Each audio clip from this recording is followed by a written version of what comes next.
Es un gusto estar aquí, pues por tercer año consecutivo, iniciando la colaboración anual entre dos queridas colegas, y bueno, y a nivel institucional entre el Centro Multimedia del Centro Nacional de las Artes y el Centro de Ciencias Genómicas de la UNAM, donde año tras año nos hemos dado a la tarea de elegir un tema central para discutir alrededor de un tema que creemos de cierta manera urgente, claramente interesante y con mucha coyuntura, y analizarlo pues aprovechando distintas formaciones sociológicas, filosóficas, tecnológicas y científicas, y pues proponer o intentar al menos una discusión verdaderamente transdisciplinar. Este año el tema que hemos elegido es interpelar el daño desde la imaginación, porque creemos que, bueno, justo en esta época, bueno, el daño ha existido, pues, probablemente desde que existen los seres vivos, estar vivo. Este, pero bueno, que se ha acentuado mucho y que nos causa muchas preguntas. ¿Quién lo puede ejercer? ¿Quién lo recibe? ¿Cómo se puede reparar? ¿Es constante? ¿Es parte de la vida? ¿Se puede prevenir? ¿Se puede condonar? ¿Qué es lo que hacemos como seres vivos, como sociedad, como académicos alrededor del daño? Entonces, esta es nuestra primera plática de una serie de charlas y talleres que tendremos todos los viernes de mayo. Y pues esta actividad está coordinada por Claudia Alarcón, María Elena León y por mí, Agustín Ávila. Y hoy pues tenemos el gusto de que además nos acompañe el doctor David Romero Camarena, quien además de haber sido mi profesor, estudió la licenciatura en Investigación Biomédica Básica, es investigador del Centro de Ciencias Genómicas de la UNAM, es experto en genética y en genómica, y pues nos estará hablando de el daño a partir de estas cuestiones. Pero antes de lanzarnos ya rápidamente hacia la conversación del día de hoy, no sé si Elena o Claudia quisieran decir algo alrededor de nuestras pláticas, previas, anteriores, cómo se comunican con lo que estamos por empezar el día de hoy. Bueno, el hecho de estar en un espacio de arte, estamos en un lugar donde está la Esmeralda, la escuela de arte, está la escuela de danza, está la escuela de teatro. De alguna forma, lo que siempre hemos intentado enunciar, aunque claramente está allí, es el cuerpo. Entonces, creo que el cuerpo es lo que ha estado presente en estos 3 ejercicios de conversación que hemos propuesto. Y creo que una de las cosas, sobre todo que estamos buscando en estas que siempre señalamos que son conversaciones, es decir, también lo que hemos intentado es alejarnos de los formatos expositivos, de cátedra, de ponencia, porque si queremos construir transdisciplina es un camino de muy largo aliento, o sea, es decir, no se puede hacer transdisciplina de un momento para otro y lo primero que tenemos que buscar son estos espacios donde podamos conversar sin la necesidad de ser expertos y más bien irnos escuchando en el camino e ir construyendo vocabularios y metodologías. Entonces, el cuerpo es lo que está presente a lo largo de todas estas sesiones, porque creo que es nuestro instrumento para estar en el mundo, para sentir, para pensar. Creo que en One Health, que fue el año pasado, el ciclo de conversaciones, que el cuerpo no se limita al cuerpo humano, sino que vamos al cuerpo colectivo, vamos a la cuestión ecosistémica, pensar la relación de los cuerpos vivos, de los seres vivos, pero también en una conversación con todo lo que interpela estos espacios, pues como que sería llamar a ello y que quien quiera sumarse a colaborar, a conversar, a proponer, está Agustín Ávila en el Centro de Ciencias Genómicas allá en Cuernavaca, está ahora Claudia Alarcón en el CIEC de la UNAM, de investigación en arte y tecnología, para lo importante es esto, que nos vayamos sumando más personas. Yo quería destacar de manera presencial, intervenir alguna pregunta o un comentario, solamente levante la mano y la gente que está eh, en los comentarios su comentario y nosotros lo leemos acá.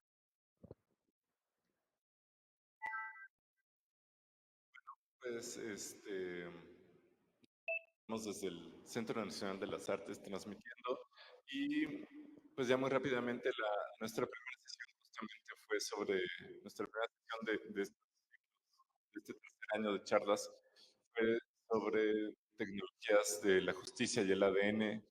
Discutimos sobre pues justamente qué narrativas se utilizan, cómo está entrando la inteligencia artificial a estas cuestiones, cómo se lleva una perfilación racial genética alrededor de premisas sociales y de justicia. Elena bien decía ahorita que la vez pasada hablamos de los cuerpos microbióticos, es un cuerpo solo, es un ecosistema, pero muchos cuerpos son un ecosistema y estamos dentro de un gran ecosistema. Pues la salud tiene que atravesar a todos estos, ¿no? Desde cuerpos individuales hasta las bacterias de nuestro microbioma, obviamente por los ecosistemas de las ciudades, los hospitales, los ríos, las montañas, los lagos, todo esto. Entonces, pues ahora sí, para empezar sobre el daño, interpelar el daño y pues empezar con tal vez, la gran pregunta obligada y que estoy seguro que sin llegar a los niveles que darán una buena vuelta a la pregunta, pues, ¿qué es el daño? Es el micro. Gracias. Bueno, pues en lo personal estoy muy emocionada de llegar a este tercer año de este diálogo. Eh, un poco también pensando de dónde surge esta pregunta sobre el daño, que tiene que ver con diálogos, con conversaciones, con debates, que no solamente hemos mantenido en corto, digamos, Agustín, Elena y yo, sino cómo hemos venido durante estos 3 años tratando de ir como a preguntas, eh, o a pensar en contenidos de estas grandes problemáticas a las que nos enfrentamos todas las personas en la actualidad. Pasamos por la justicia, pasamos por el tema de la salud, y de alguna forma lo natural era llegar a la pregunta sobre el daño. Creo que en el contexto en el que estamos actualmente el mundo, no solamente el país, cabe preguntarse qué es el daño, no solamente desde lo que las instituciones, de lo que la ley, ¿no? Desde lo que el derecho o la medicina incluso dice que es el daño. O sea, creo que está esta pregunta obligada sobre cómo las personas experimentamos el daño desde nuestra multidimensionalidad, ¿no? No es lo mismo cómo experimenta el daño una mujer de cierta edad en un contexto concreto, o un hombre o una persona trans, o una persona con algún tipo de discapacidad.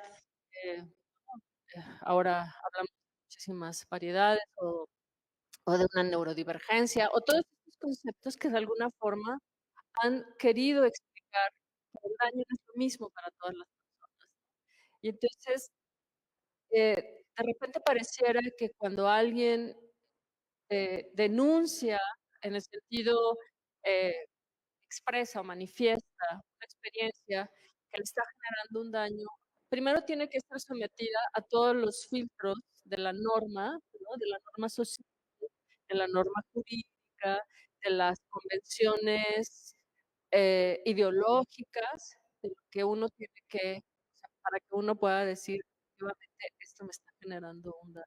Entonces, ir a ese punto y el reconocimiento de que todas las personas experimentamos el daño y que no va a desaparecer.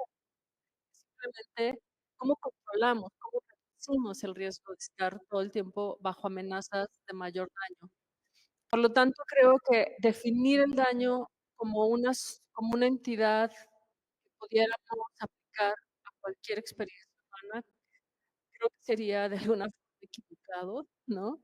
Pero no por ello podemos defender o podemos, eh, pues, establecer que el daño es algo que nos atraviesa a todas las personas. Entonces, bueno, pues, un poco creo que eso yo pondría sobre la mesa como una provocación, ¿no? De si efectivamente esta idea porque es problemático al mismo tiempo, ¿no? Si queremos establecer criterios, por ejemplo, yo que trabajo desde el sistema penitenciario, cuestionando todo el tiempo el sistema penal, pues ese es uno de los grandes problemas, ¿no? O sea, ¿cómo estableces cuánto cuesta o cuánto dinero eh, va a repararle el daño a alguien que comete o que es víctima de una acción específica? A mí eso me parece muy problemático, ¿no? Por las razones que a lo mejor en un principio podríamos pensar que es problemático. Pero ya yéndonos más a fondo, es sumamente problemático porque por un lado, la ley dice todos somos iguales, todas las personas son iguales, todos debemos ser tratados iguales, pero no vivimos en condiciones iguales. Por lo tanto, no es posible ese principio de generalidad, ¿no? Bueno, con eso cerraría yo. Gracias. David, tú me venías contando de que habías revisado una definición de daño que tenía ciertos alcances peculiares a pesar de venir del diccionario, pero cuéntanos no solo de esta, sino un daño a nivel biológico, celular. Bueno, es lo que uno hace, ¿no? Cuando se tropieza uno con un término, va y checa su significado, ¿no? O cuál es el significado aceptado. El daño, en principio, proviene del latín damnare, que significa condenar. Parece como si efectivamente un daño es una condena, es algo que tenemos que sufrir y experimentar. Y de entrada puede ser, un daño puede ser un detrimento, una reducción capacidades, una limitación de nuestras capacidades. Es un término muy general que se aplica a personas, pero que no está limitado a personas.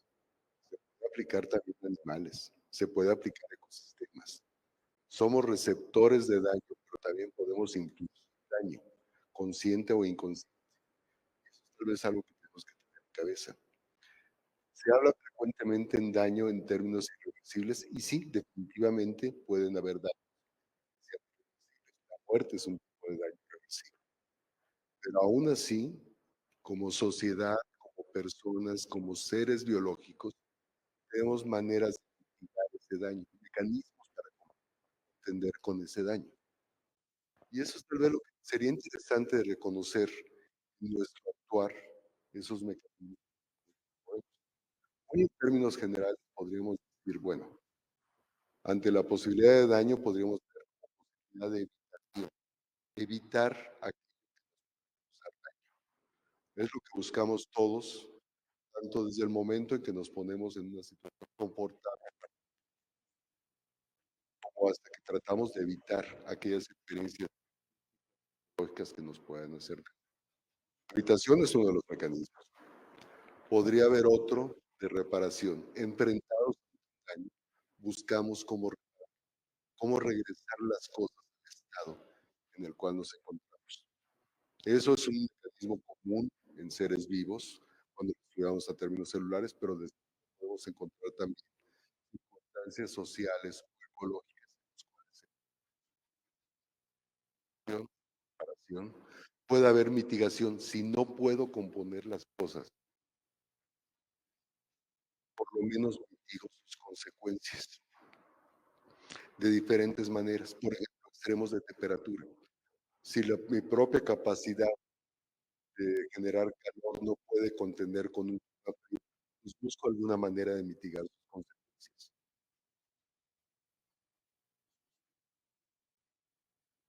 Puede haber adaptación, enfrentado ante un daño, desarrollo de mecanismos para adaptar la situación, tal vez pero de la mejor manera posible. Aquí no mitigo, más bien busco cómo adaptar las circunstancias para lo mejor. Y por último, la transmisión. No quiero decir con esto transmitir el daño, eso sería un tanto cuanto salvaje, ¿no? En realidad a lo que me refiero es, ante daños que están afectando mi vida, creo que biológicamente lo que buscamos es transmitir las experiencias a nuestra descendencia, sea experiencias físicas, sea experiencias de vida, culturales. Nuestra educación puede compensar. Creo que lo pondría de esos términos muy generales. 5 mecanismos que creo que no son biológicos, pueden ser sociales, pueden ser económicos. Y sí, creo que Claudia nos ilustró algo interesante. No experimentamos el daño de la misma manera. Tenemos los mismos derechos, pero nuestra experiencia, la magnitud de la que experimentamos, es diferente entre los diferentes integrantes de la sociedad, no solamente entre los diferentes géneros, entre los diferentes integrantes. Creo que en la percepción del daño y cómo combatirlo, nos está faltando un elemento adicional, que es la empatía. Cómo lo conceptualiza el otro, cómo podemos evitarle al otro también el daño.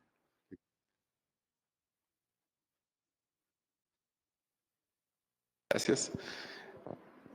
Elena, Es que justo creo que ya entramos a un problema, lo cual es bueno, ¿no? Porque yo había estado pensando justo como lo imposible que es poder establecer un concepto que funcione en todos los ámbitos, en todas las disciplinas y en todas las situaciones. Eh, no me parece que sería deseable. Entonces, yo lo pensaba como eh, la alteración de un estado de cosas de manera abrupta, es decir, como que hay un estado que de alguna manera sí es contingente porque está mutando todo el tiempo, pero hay como un estado de transformación esperado o que más o menos nos estamos imaginando que como dentro de un rango que pueda ocurrir o se pueda mover. Pero si de forma abrupta ocurre alguna cosa que no estaba contemplada en ese sistema en el que estamos pensando esos cambios, eh, creo que es ahí donde comenzamos a pensar que hay un daño, ¿no? O sea, es decir, como que, y lo pienso justo como puede ser en una relación afectiva, puede ser en el medio ambiente, el problema que tenemos sobre la noción del calentamiento global y todos los efectos que tiene. eh, en el caso de lo social, eh, y que además comenzamos a evaluar el daño a partir de que alguien asesina a alguien le roba a alguien, pero no echamos como un poco atrás para ver dónde comenzó el daño, ¿no? Es decir, ¿cuál es el daño mayor a partir del cual vamos a comenzar a establecer la visión? Nos vamos a comenzar a poder ver que existe un daño, ¿no? Entonces, como que creo que podríamos pensar o conversar sobre si sería deseable o no eh, establecer como una especie de, yo me imagino como una balsa del daño flotando, que entonces que más o menos se mueve, pero sabe que está en un punto donde hacia abajo está el mar y hacia arriba está el cielo, ¿no? O sea, como entender que está en un punto medio, pero que no puede abarcarlo todo. Y sobre todo eso que implica en términos de la transdisciplina, porque Claudia ya nos dirá ahora como, ¿qué implica establecer una maquinaria jurídica conceptual para poder juzgar qué tan dañado está algo, ¿no? Y lo peor de todo es cómo repararlo. Entonces, como justo, ¿cuál es el problema de pensar que podemos apelar a un concepto para movernos en todas las disciplinas y sobre todo movernos en todas las circunstancias sociales que son tan distintas.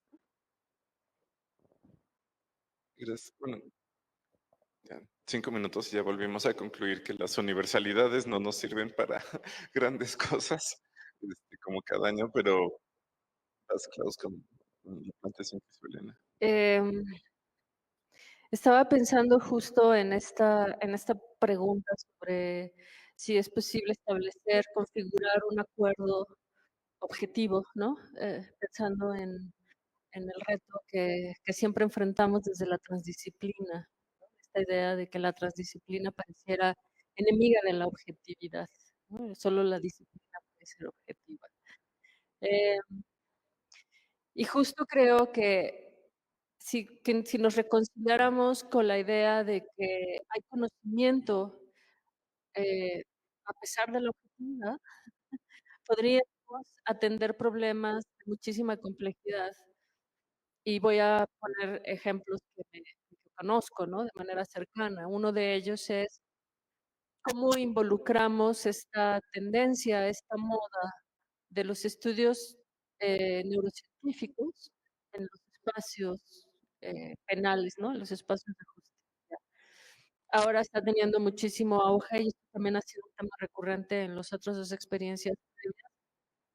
Esta idea de que a través de estudiar el cerebro podemos establecer los criterios, eh, digamos, el riesgo, la peligrosidad de una persona para la sociedad, ¿no? O sea, es decir, creemos que eso es un mecanismo de control de daños o de reducción de daños, simplemente hacer una lectura craneal y decir, claro, aquí tenemos la evidencia de que esta persona va a salir y va a ser peligrosísima, ¿no? Eso es muy problemático justo, porque desde el abordaje de la objetividad a la que aspira una ciencia como la neurología o las neurociencias en general, pues es problemático eh, si lo ponemos en la experiencia de una persona que, como decía Elena, ¿no? Una historia de vidas es contingente, es lineal. No podemos decir, ¿no? Todas las personas, esta persona que nace en este contexto de vida va a vivir así, y así, y así, y así, y así. Este, es imposible, ¿no? Es prácticamente imposible porque en la vida nos están sucediendo cosas, es una sucesión de eventos inesperados, ¿no? Afortunados unos, desafortunados otros, pero todos inesperados. Entonces, creer que análisis, esta lectura, estos modelos de análisis objetivos que se hacen sobre el cerebro o sobre el cuerpo, ya los que se ven como más pro en un sentido de neurociencias corporizadas y demás. Creer que eso nos va a decir con mucha convicción por qué alguien como, ¿no? Ahora que está tan de moda esto de los feminicidas seriales, que me parece sumamente problemático el concepto, pero bueno, esta idea de, ¿no? De cómo hay una construcción del relato público, mm, qué cosas tienes que hacer para encajar con eso que la neurología o las neurociencias dicen que es un problema anclado a un cerebro, ¿no? Y entonces allí ya hay un discurso que se está buscando adaptar para que cuando el sistema dice lo vamos a encerrar 250 años, estemos todos convencidos, todas las personas estemos convencidas de que se hizo justicia.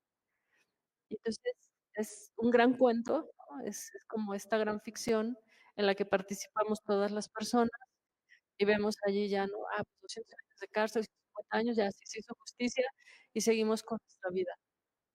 Pero lo que no percibimos es todo un andamiaje, una estructura social, estructuras de carácter familiar, escolar, laboral, el espacio público, los afectos, el desarrollo cognitivo, el desarrollo existencial, ¿no? Todo lo que dejamos de hacer para nosotras mismas porque el mundo te exige competir, porque el mundo te exige ser el mejor, porque el mundo te exige tener esto, tener aquello. Entonces, todo eso está fuera, ¿no? Porque simplemente ya un estudio en laboratorio dijo que esa persona es totalmente peligrosa y hay que encerrarla. Y el problema de fondo y el problema real está entre nosotros. No se lo lleva esa persona a la prisión. El problema real está entre nosotras. Por lo tanto, pues ya desde allí, si yo he pensado muchos años sobre el tema de la transdisciplina, porque de alguna forma me siento víctima de la transdisciplina, porque mi cabeza funciona de manera transdisciplinaria, ¿no? Es una cosa que no puedo evitar. Y entonces, eh, ¿cómo pensar que la transdisciplina, la esencia de la transdisciplina es crítica, ¿no? Y el reto de ser críticos es sumamente complejo, porque te obliga a reconocer que hoy tienes un conocimiento de algo y mañana va a cambiar, porque el conocimiento también es contingente. Entonces, bueno, un poco abonando a esta idea de cómo recuperar el valor de la transdisciplina, para qué cosas de la transdisciplina puede realmente funcionarnos, ¿no? En un sentido de la vida cotidiana para reducir los daños. A 2 días del Día del Trabajo hay que citar a Marx. Y que la historia sucede por primera vez como tragedia y luego se repite como farsa, ¿no? Entonces, ahorita bien decías, Klaus, de pues, justo estos estudios, cientificismo y en búsqueda de esta universalidad y esta objetividad que pues raramente se alcanzan, si es que en algún momento son alcanzables. Y también Elena nos decía, bueno, es que también hay que tomar en cuenta la historia de las cosas, ¿no? De dónde vienen este tipo de cuestiones. Y sin embargo, pues algo que empieza muy bien, ¿no? Decir, bueno, ¿cómo podemos prevenir el daño? ¿Cómo podemos prevenir que alguien llegue a dañar a otra persona, o a generarse un daño a sí mismo o a la sociedad o como sea? Pues no es la primera vez que va rondando las aulas de la academia en las ciencias exactas. ¿Cuál es nuestro pasado bochornoso al respecto en la genética, David? Y no solo a la genética, digo, ahorita que estaba oyendo a Claudia, digo, y a María Elena, con respecto a lo abrupto del daño, y lo que parece ser casi como de literalmente una condena, ¿no? La parte neurocientífica o la parte genética. Parece como si estuviéramos condenados a lo que nuestros genes nos indican, a lo que nuestros cerebros nos indican. Y parece a mí me parece más bien como una visión de caricatura de lo que es la ciencia. Y aquí déjame decir que no es nada más de aquellos que no son científicos. Es caricatura que hacemos los propios. Nos vendemos nuestra publicidad y nos la creemos completita. Los genes no son condena, los cerebros tampoco. Pensémoslo tantito. De repente parecería como si el libre albedrío se hubiera borrado por completo. La contingencia de nuestras vidas se hubiera borrado por completo.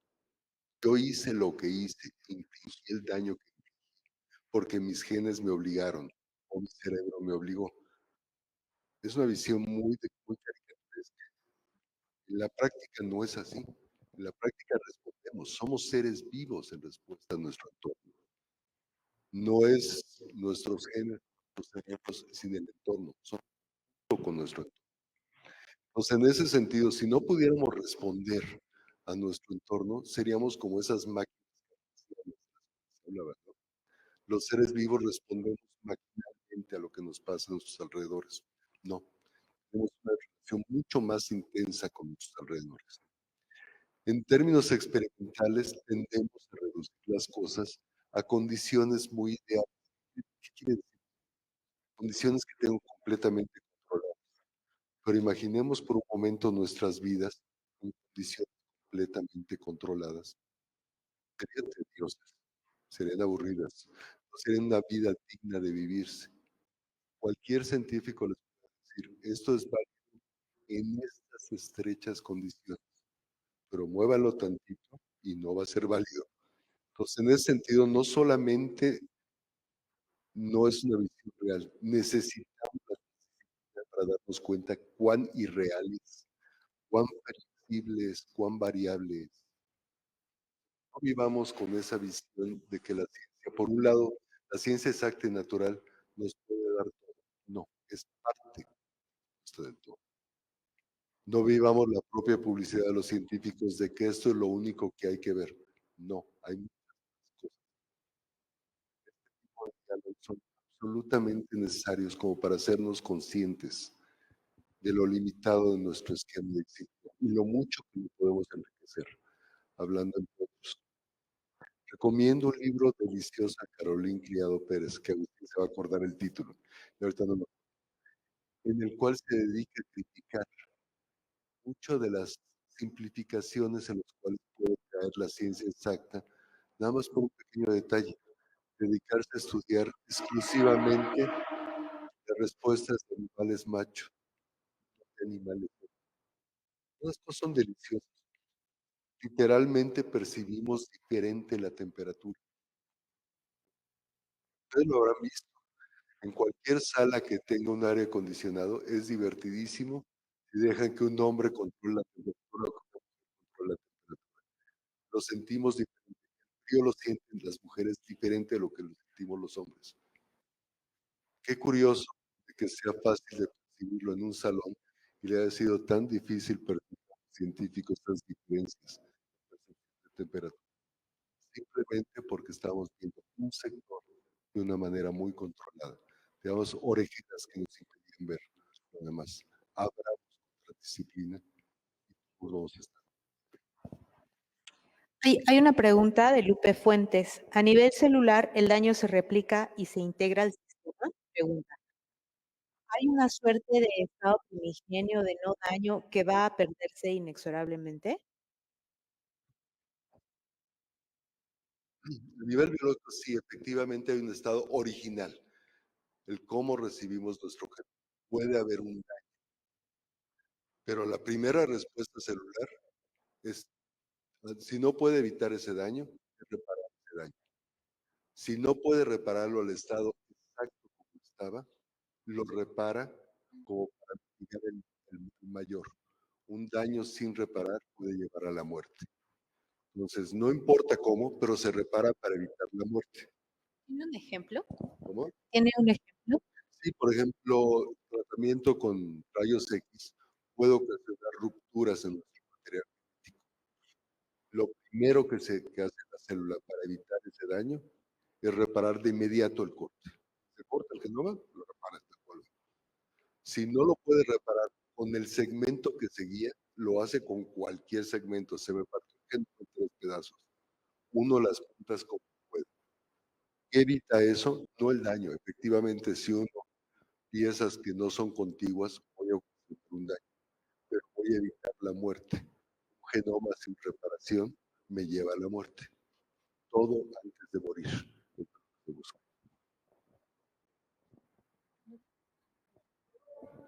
Adelante. Dame un segundo. Gracias. Solamente saber la definición de transdisciplina, yo me perdí un poquito ahí porque no entiendo el concepto.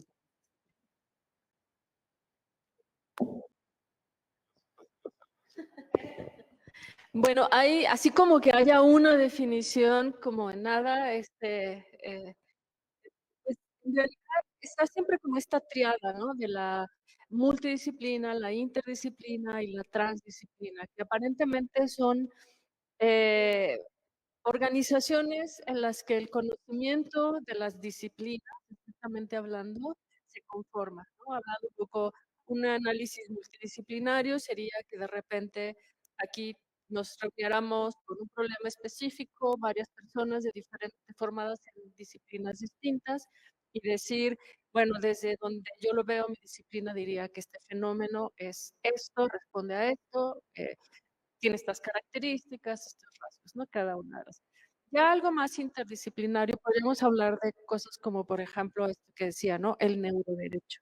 Como desde la explicación de las neurociencias y el derecho, podemos hablar de cómo caracterizar una conducta específica, que no es propiamente entendida por el derecho como conducta, pero tampoco por las neurociencias, sino que hay una idea de que un delito es en sí una característica de un cuerpo que viola la ley o transgrede la ley, dadas sus condiciones biológicas. Y por lo tanto, eso se caracteriza desde una interdisciplina dada por algo como el neuroderecho, por ejemplo, ¿no? Y ya la transdisciplina, estaríamos hablando de reconocer justo que todos los fenómenos que percibimos en el mundo, sea desde el fenómeno biológico, fisiológico, si lo queremos, si reconocemos que hay fenómenos mentales, sociales, anímicos, existenciales, creativos, cualquier fenómeno tiene una complejidad inherente en donde prácticamente no hay una forma en la que una sola disciplina nos pueda dar cuenta de qué fenómeno es sobre el que estamos hablando. Por eso es tan complejo, ¿no? Porque reconocer esa complejidad, o sea, aprender a enunciar la complejidad y ser claro con las demás personas, o sea, que impliques un rasgo de comunicación, es un gran reto, porque siempre vamos a encontrarnos con personas en el buen sentido y en el mal sentido, ¿no? Que lo que quieren es como, no, no, pero es que la disciplina tal me dice que esto y esto es y esto que tenemos que defender, ¿no? Pero es negar que el mundo en sus orígenes había una condición integral, ¿no? O sea, el mundo lo hemos venido deconstruyendo. Yo siempre pienso que es por diversión, realmente. Es para vivir de alguna forma medio entretenidos mientras estamos en esta dimensión, ¿no? Y eso es lo que lo hace fascinante, ¿no? Creo justamente reconocer esa complejidad. Entonces, la transdisciplina estaría, creo yo, en ese nivel de reconocimiento de que todos los fenómenos son fenómenos complejos, en el buen sentido.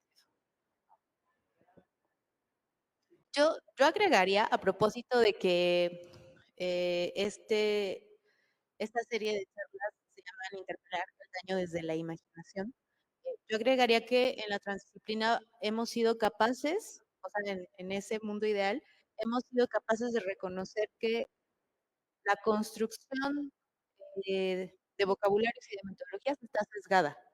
Entonces, en el momento en el que yo como disciplina reconozco que me he enfrentado a un fenómeno de manera sesgada, eh, puedo tener la apertura al diálogo y a la importancia de saber que tendríamos que construir un vocabulario distinto.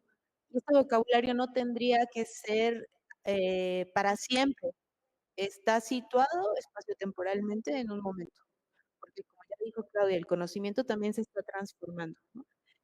Y, y creo que justo en la transdisciplina donde a lo que estaríamos apelando es a la imaginación, ¿no? Es decir, a entender que hay un problema que no podemos abordar con las herramientas exclusivas de una disciplina y que nos vemos forzados a inventar nosotras de manera conjunta al poder estar haciendo una observación entre todos y saber que es momentáneo.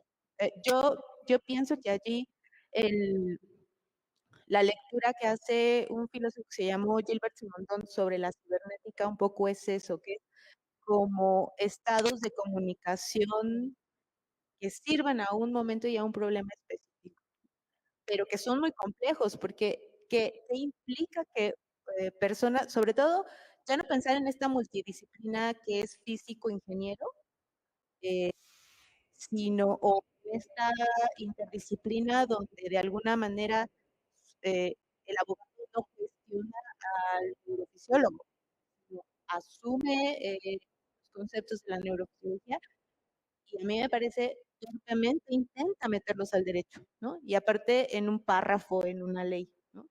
Entonces, eh, la transdisciplina, por eso es tan compleja, porque implica mucha conversación e implica saber que es un conocimiento que en un momento, en una situación.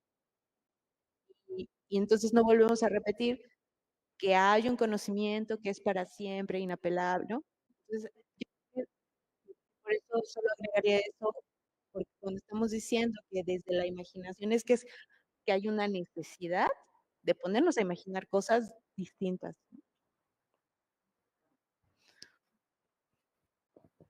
Está muy interesante y a veces ayuda como para aclarar todo esto, hacer algo, lo que le llaman experimentos mentales. ¿Qué pasaría si? Muchas veces la idea de derechos es de evitarnos daño. una manera u otra. Históricamente le hemos atribuido derechos a los humanos. Se los hemos negado a los animales. Por mucho tiempo ha sido así. Hasta que desde la filosofía nos dicen, bueno, a ver, pero los animales también pueden experimentar sufrimiento. Eso los hace sujetos a derechos. La conclusión ha sido a través de ello, sí, los sujetos a derechos. Todavía un poco de no derechos para ellos, hechos por parte de, pero por lo menos se vuelve un poco más iluminador. Pero ¿qué pasaría si el día de mañana apareciera una nueva especie? Algo que ya no tiene 46 cromosomas, tiene 49. Ni siquiera se parecen a los míos. Parece un oso, pero puede filosofar, puede hablar, puede discutir, puede interactuar, tiene una noción de familia, cuida a los suyos, es solidario. ¿Consideraríamos susceptible de derechos? Sí, ¿y por qué? Si utilizamos el criterio de pertenencia a una especie, estamos siendo como muy cuadrados, ¿no? Estamos respetando a los propios, pero no considerando la posibilidad de que haya alternativas a ese propio, no haya otros que podrían ser susceptibles de derechos. Si lo ponemos desde el punto de vista de genoma, todavía peor, ¿no? Básicamente, solamente tienen un genoma que idéntico al mío, altamente parecido. ¿Dónde está un criterio de demarcación?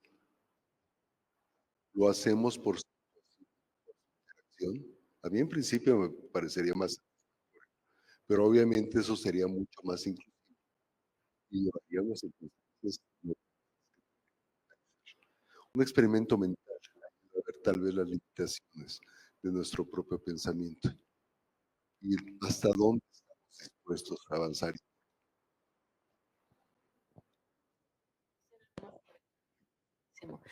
Ahorita que escuchaba a David, me voy a permitir tutearte, pero Em, estaba pensando en algo que me parece que también hay un tema que ya esta idea de economizar los recursos para explicar las cosas y para resolverlas, ¿no?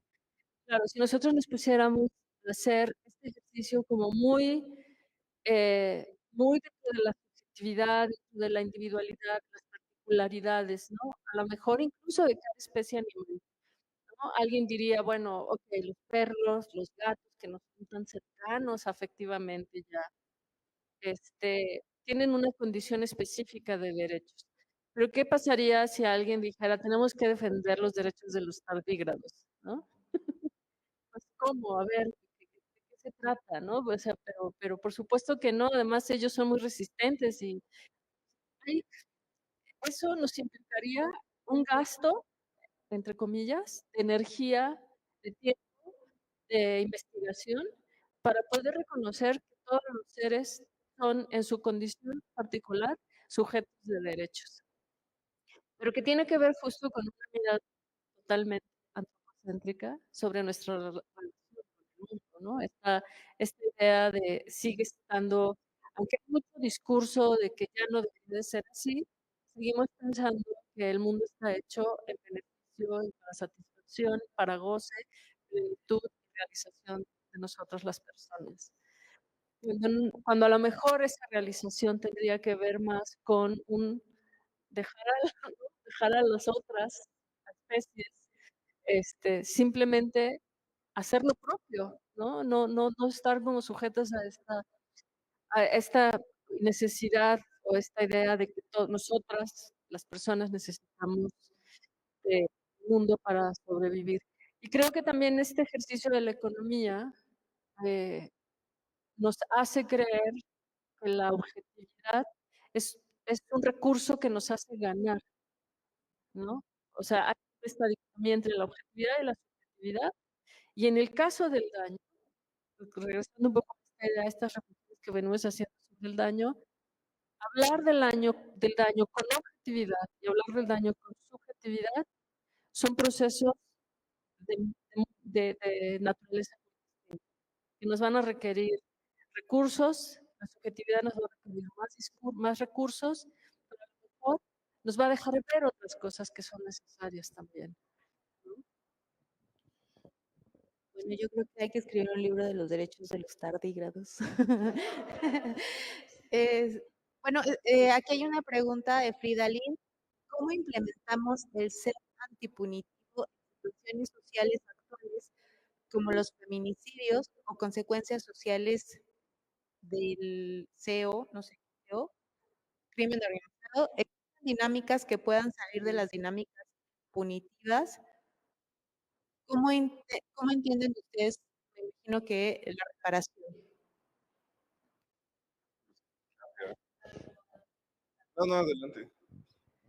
Bueno, es la gran pregunta, ¿no? El tema del antipunitivismo y qué hacemos cuando por un lado tenemos en, de frente la amenaza, ¿no? Cuando uno está en una situación de, es como decirle a alguien en una situación de amenaza, de riesgo, encerrados en un cuarto, y tienes algo que está poniendo en riesgo tu vida y decir, no reacciones, no pelees, no te defiendas. De alguna forma, a veces la pregunta sobre el antipunitivismo es eso, cuando tenemos no solo las cifras, porque creo que las cifras nos dan una información, pero también es este temor colectivo que compartimos las personas de, no sé, ¿no? Si mi sobrina sale, si mi hija sale, o si mi hermana va a viajar, y como con esta zozobra permanente que nos perturba, ¿no? De manera permanente y que además nos quita la atención a otras cosas. Pero bueno, ¿cómo pensar en ese contexto una posibilidad antipunitivista? Pues yo creo que justamente, digamos, y lo voy a decir como con un sentido, eh, ¿cómo decirlo? Con la idea de que hay muchas formas de hacerlo, ¿no? Por un lado está esta relación personal que nosotros construimos con el entorno, pero también están estas discusiones, estos debates que nos hacen reflexionar sobre si realmente el castigo es la salida, ¿no? Sobre si realmente el castigo es lo que reduce el riesgo. Hace poquito decía yo que la evidencia del fracaso de los programas de seguridad de un país eran proporcionales a la cantidad de gente que hay en la cárcel, ¿no? Pareciera absurdo que la gente diría, en la cárcel es un mecanismo de seguridad pública, ¿no? De seguridad ciudadana. Y lo cierto es que no. Mientras más gente hay en la cárcel, quiere decir que las medidas de seguridad no están funcionando. Porque las medidas de seguridad no es llevar a la gente a la cárcel, es que la gente podamos convivir de manera tranquila, segura, con un menor riesgo de daño, etcétera. Entonces, el antipunitivismo creo que está sumamente vinculado con la idea de reducción de daño en la medida que reconocemos en dónde están los riesgos. Y los riesgos están en muchos lados, ¿no? Estamos muy descompuestos socialmente y creo que los riesgos están en muchos lados. Ya si nos metemos al tema del crimen organizado, la cosa se complica más por el poder, por el poder de control, ¿no? El nivel de control que tiene el crimen organizado teniendo armas tan letales. Ese es realmente el riesgo del crimen organizado. No es que tengan gente brillante, ¿no? Es que tienen gente tonta y muchas veces realmente estúpida con una capacidad armamentística brutal. Entonces, pues eso nos hace más complicado cómo reduces el riesgo ahí, ¿no? No es una cosa de sentarnos y discutir, a ver, señor, está dando mucho daño, bájenle, ¿no? No piensan. De hecho, parece como, ahorita que estaba oyendo hablar, Claudia, parece ser como si el castigar fuera de entrada un mecanismo. Evitamos las consecuencias inmediatas de daño, como si lo dejáramos ahí, ¿no? Metámoslo dentro, que jamás vuelvan a causar daño, cerremos la puerta, pongámosle llave y ahí no vuelven a salir. Se olvida por completo cualquier posibilidad de reeducación, de adaptación, de sensibilidad, inclusive para las personas, y sembramos el germen como para que aquello siga creciendo. Los años que una gente pasa en la cárcel sin una posibilidad de mejorar sus condiciones, los años que vamos a pasar teniendo un delincuente en las calles que va a infligir todavía mayor daño, va a perfeccionar inclusive su daño. Lo ponemos además el castigo como si hubiéramos dos tipos de personas, las que pueden infligir el daño y las que jamás vamos a infligir daño. Creo que es una triste realidad, pero puestos en las circunstancias adecuadas, todos podemos infligir daño. Tal vez nos evita llegar a ello, educación, empatía, sociabilidad, pero actualmente todos podemos infligir daño. Nos gustaría ser tratados de la manera atroz como se encuentra ahorita en las cárceles. Realmente es la realidad. Creo que necesitamos repensar todo el sistema punitivo, porque además tenemos grandes experiencias de lo que funciona y de lo que no funciona. No funciona completo. No. Necesitamos pensar de otra manera hacerlo. Tal vez la evitación es una de las maneras de proceder, pero en solamente largo plazo tenemos que hacer más como sociedad si queremos reducir todo esto. No va a ser un proceso inmediato, no va a ser rápido. Desgraciadamente todos quisiéramos que desapareciera en un tiempo corto, pero no. Implica una reconstrucción de sociedad, de cómo pensamos la sociedad y cómo pensamos las relaciones con nosotros, como para llevar. Hay un comentario. Isaura Leonardo, pienso mucho en el daño en la medicalización. Curar y corregir conlleva daño. Por ejemplo, para corregir, entre comillas, los dedos de los pies en garras se fracturan los metatarsianos, o pensemos en los efectos secundarios de medicamentos y tratamientos. Para curar algo se daña otra cosa. No lo califico de momento, pero no dejo de pensarlo. En la intervención médica del cuerpo parece inevitable el daño, incluso en dosis mínimas. Lo dejo para rumiarlo juntos. Muchas gracias. Un saludo a Isidora Leonardo que nos acompañó el año pasado aquí en estas discusiones. Y creo que es una parte muy interesante y un poco justo una de las preguntas que les quería hacer.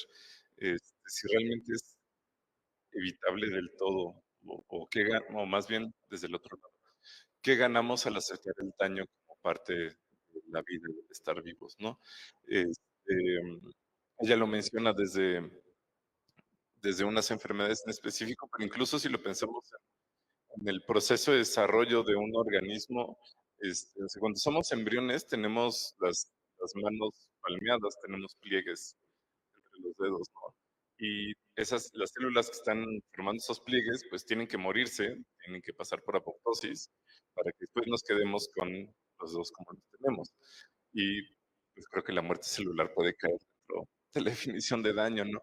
Pero sí hay muchos procesos y creo que dentro de la medicina podemos ver justo esta eh, separación, esta construcción de la que hablaba Claudia un poco al principio y que hablaba David también, y de repente al querer separar fuimos este, muy buenos y muy precisos al estar separando y rompimos justo un poco esta visión, pues ahora tal vez que es un poco transdisciplinar del organismo como un todo y que pues justamente le decían, bueno, es que si, si tienes una buena dieta, si no te expones a daños, si tienes como todas estas cosas, pues no tienes que estar parchando después cuestiones de tu cuerpo, ¿no? Pero pues hay cuestiones que son, pues incluso por el puro azar, ¿no? Pasó alguien corriendo y te caíste y ahora te lastimaste la mano, bueno, hay que tener movilizada la mano, entonces pierdes masa muscular y luego tienes que recuperar y luego, pero no te puedes perder la movilidad y tienes que ir pues sobre eso. Entonces, pues de nuevo la homeostasis, creo que el cuerpo siempre está buscando un equilibrio, pero pues hacia donde se desbalancea, hay que contrarrestar del otro lado, pero pues, sin que se nos pase la mano. Y de nuevo dentro de esta universalidad de, pues incluso de tratamientos, pues no necesariamente todos vamos a responder igual al mismo medicamento o a la misma terapia o tenemos el tiempo, los recursos para tener dicha terapia. o las compañías que nos permitan realizar y tener estos seguimientos médicos y estos tratamientos. Entonces, pues sí, hay un montón de cosas que pensar. Pero bueno, eso, o sea, ¿qué ganamos al ver al daño como una parte de la vida?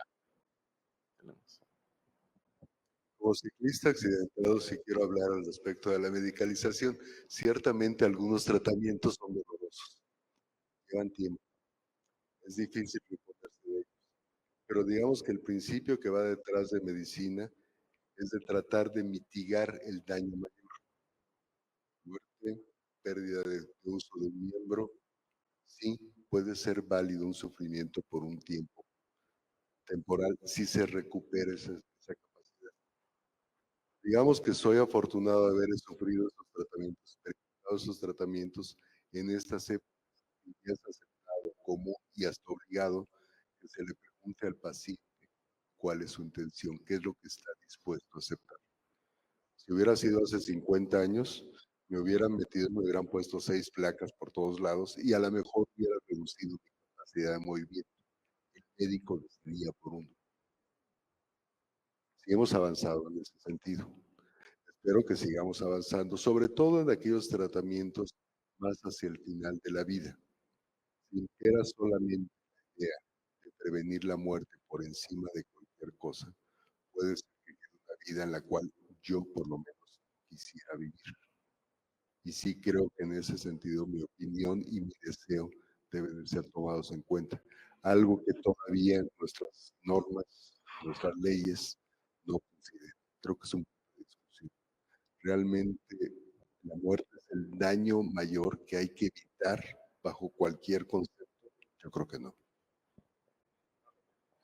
Eh, el juramento hipocrático va sobre el daño, ¿no? Primero, no dañar, esa es el de primum non nocere.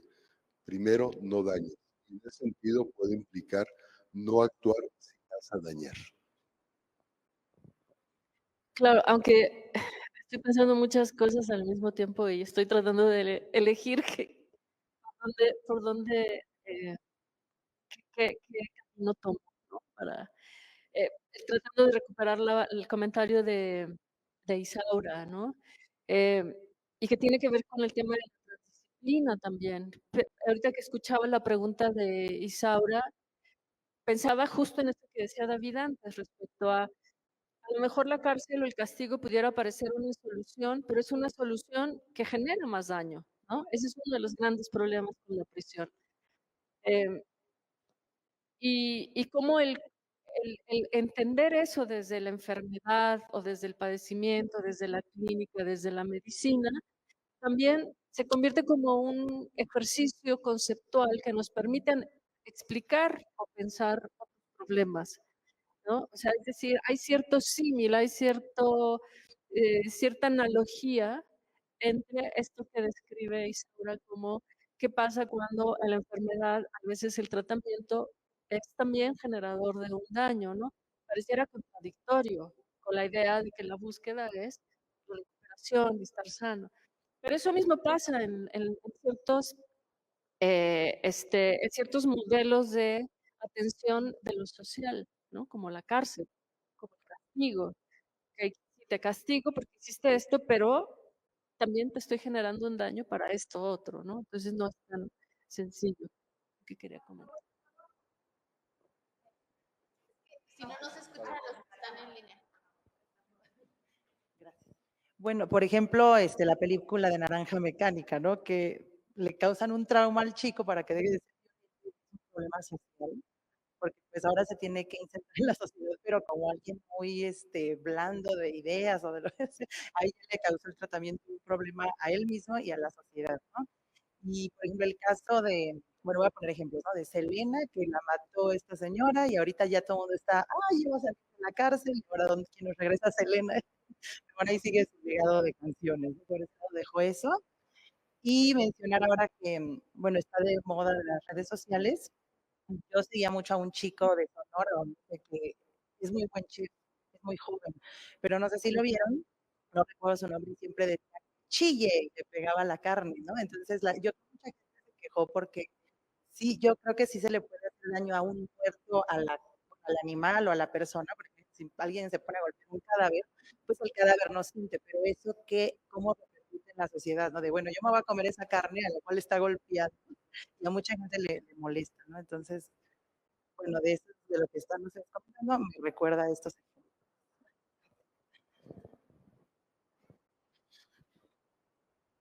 Pues justo sí, me acordaste con esto, hace un par de años falleció en prisión el líder de esta agrupación de Sendero Luminoso en Perú. Y pues justo el gobierno de repente se dio cuenta que tenía un problemón, porque dijo, bueno, es que las leyes son que enterramos a este señor en cierto lugar y se le ponga marca de que aquí está él y todo esto. Sí, pero pues fue un líder que lo seguían miles de personas, que generó muchísimas problemáticas. Y no queremos que pues con esta situación renazca y que su tumba se convierta en un centro de culto para más cultos de estos y se repita a través del ciclo. Pero tampoco lo podemos cremar y no podemos como no decir dónde lo enterramos. Pues por un protocolo de transparencia tienen que decir qué pasó con el cuerpo, pero pues justo o sea, un muerto les generó muchísimos problemas y justamente decían, bueno, es que, o sea, ¿por qué no lo vamos a tratar como todas las demás personas? Bueno, es que no es, y con un montón de otras cuestiones ahí metidas, pero pues sí, sí es complicado todo esto. Sí, estaba pensando justo a partir de este problema que ya pusimos sobre la mesa sobre la transdisciplina. Me parece problemático que cuando lo pensamos, eh, sobre todo como desde lo jurídico o incluso desde algunas perspectivas filosóficas, estamos bajo estas fantasías de la objetividad. Lo que estamos intentando es administrar un problema para todos. Entonces, esto que decía David, ¿no?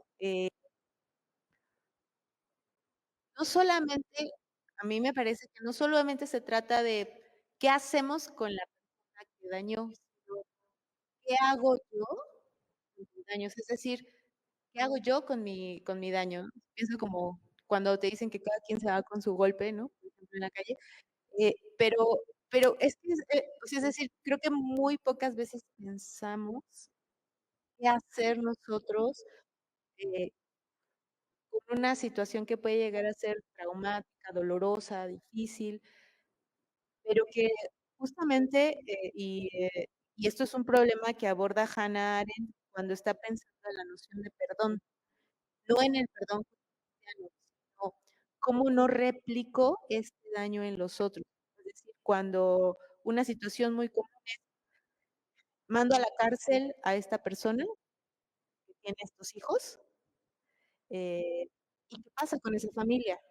¿No? Y esta es una cosa que ya habíamos discutido, creo que en la primera vez que nos reunimos a conversar, eh, es todos los efectos ecosistémicos, es decir, en los espacios donde estos niños van a crecer, lo replica. Y muchas veces hacemos estas lecturas genéticas, ¿no? O sea, es decir, el niño re- imitó a su papá pues porque lo traía en la sangre, ¿no?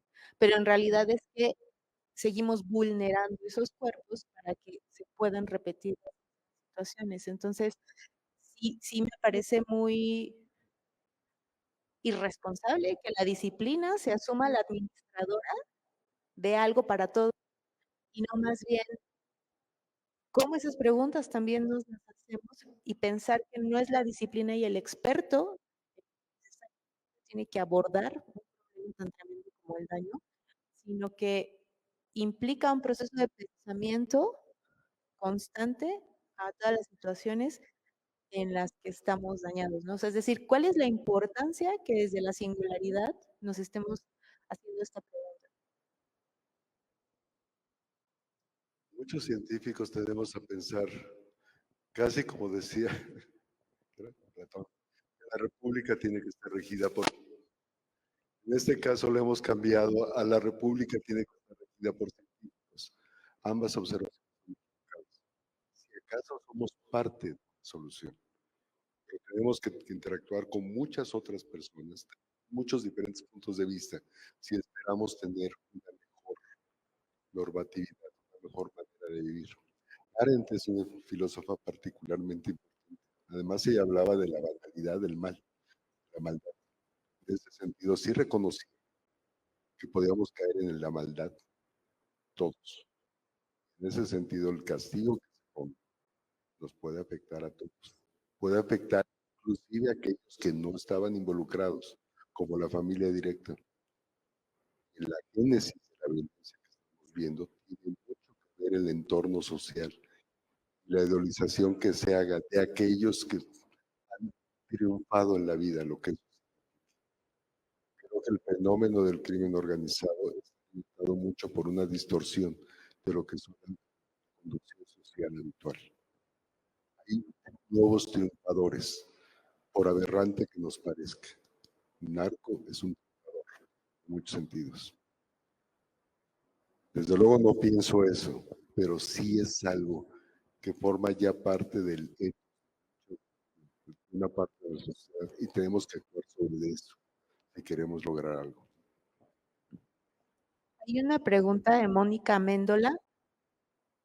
¿Cómo extrapolar y conjugar la idea de la existencia de mecanismos de reparación a nivel molecular celular que de alguna manera controlan el daño desde una perspectiva biológica con la idea de los mecanismos psicológicos que permiten lidiar y reparar daños en otros niveles? Por ejemplo, a través de prácticas artísticas.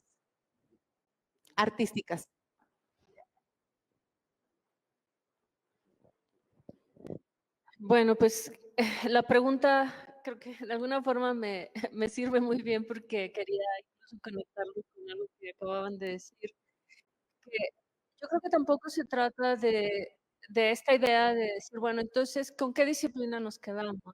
O sea, ¿cuál es la disciplina que nos va a dar, que nos va a dar como sentido de paraguas para que entonces tomemos las mejores decisiones?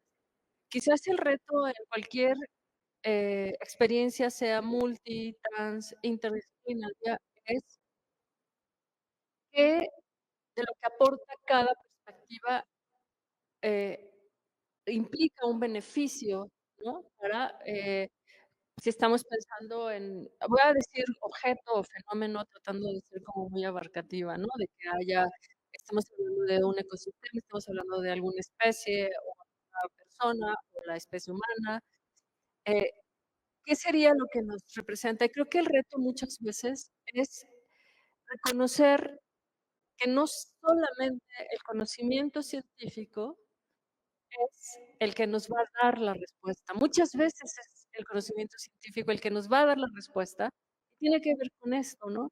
¿Cuál es el papel del arte en ciertos espacios, en ciertos fenómenos, en ciertas experiencias? Pues no es muy distinto al papel de la ciencia, no es muy distinto al papel de la filosofía, no es muy distinto al papel de estas prácticas experimentales que ni siquiera sabemos si son arte, conocimiento. Simplemente estamos haciendo cosas para explorar.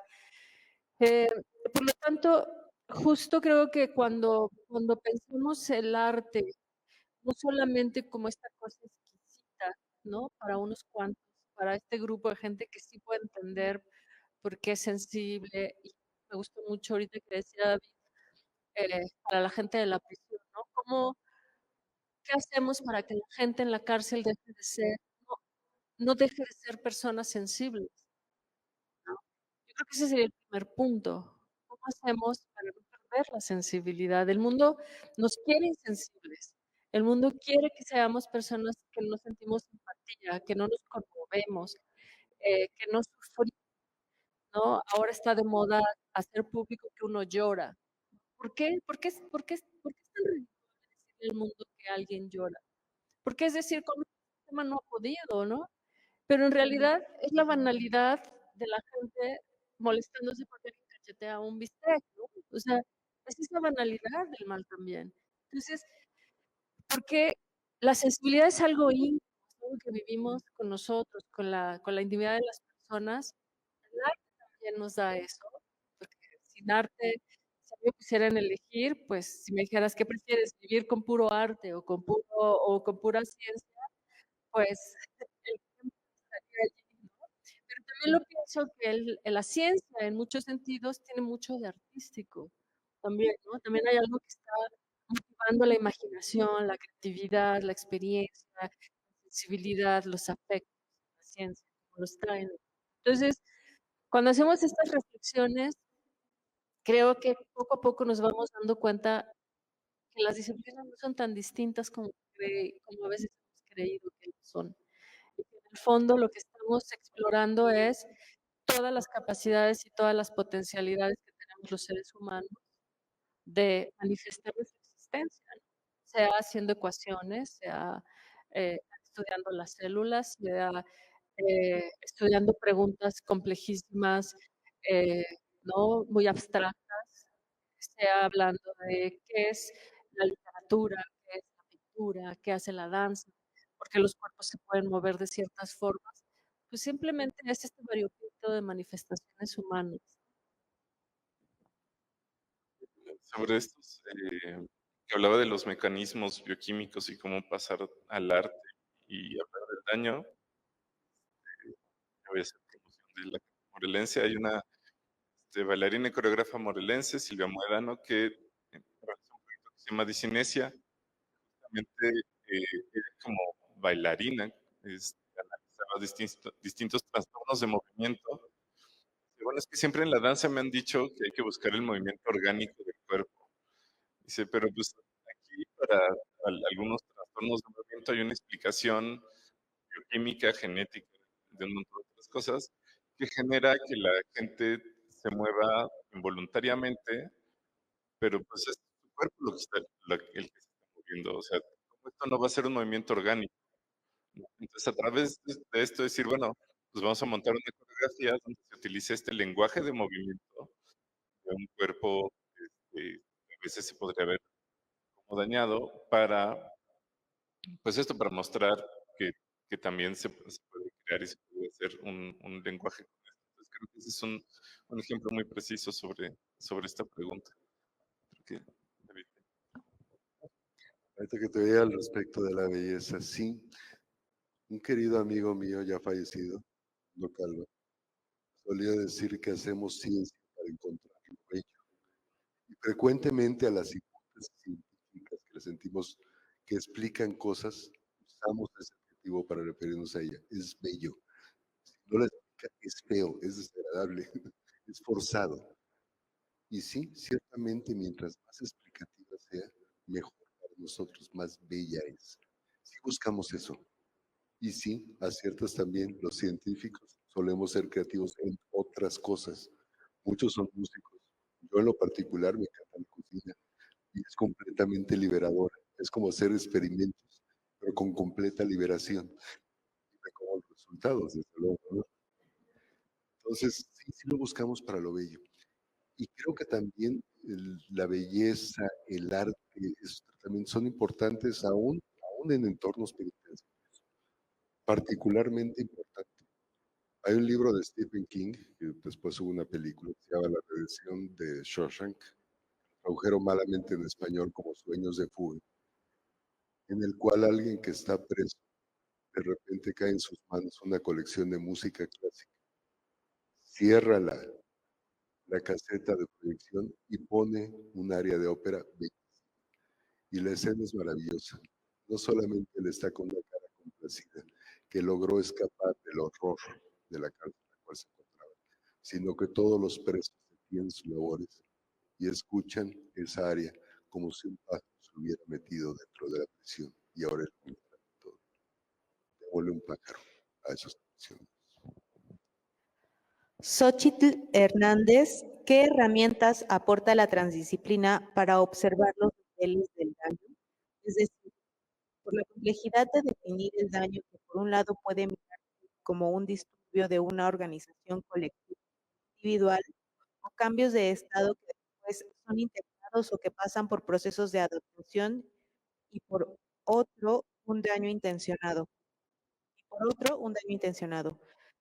Además, hay daños irreversibles o que no tienen reparación.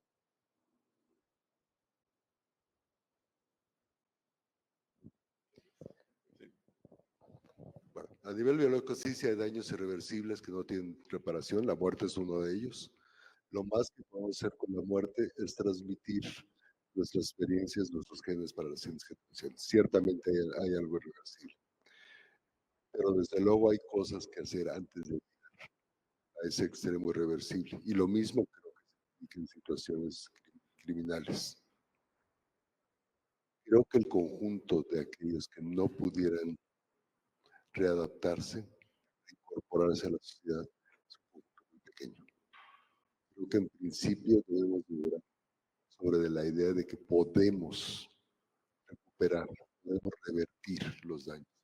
Si no, lo que nos queda es una noción casi decimonónica, atroz, de qué es lo que hacer con los criminales. Sí, y yo creo que abonando a esto, tiene que ver también con la concepción que tenemos de la vida en general, ¿no? Y que eso hace muy difícil pensar, yo siempre digo que el mundo está hecho de malentendidos, ¿no? O sea, realmente muchas veces lo que nos genera conflictos son malentendidos, pero también al mismo tiempo tenemos una desactualización del mundo muy egocéntrica de que creemos que todo está sucediendo en contra de nosotras, ¿no? O sea, como que, o sea, si sucede esto es porque, claro, yo era el objetivo para, ¿no? Yo el target. Y creo que en realidad, o al menos yo que así es como divido, ¿no? Trabajo de manera muy puntual la experiencia del daño, en los procesos punitivos, y en este tránsito de la gente hasta que llega al sistema y su paso por el sistema penitenciario. Yo siempre pienso, ok, estamos hablando de un daño por omisión, un daño por intención o un daño cultural. Y aún allí de repente me pierdo un poco y creo que había subcategorías de daño que pudieran alinearse a ello. Pero luego tenemos, por ejemplo, cosas como las que nos plantea la psicología o el psicoanálisis, de que hay gente que hace daño inconscientemente. Allí donde pondríamos qué tipo de daño sería por omisión, intencional, escultural. Sé que la tipología de alguna forma tampoco es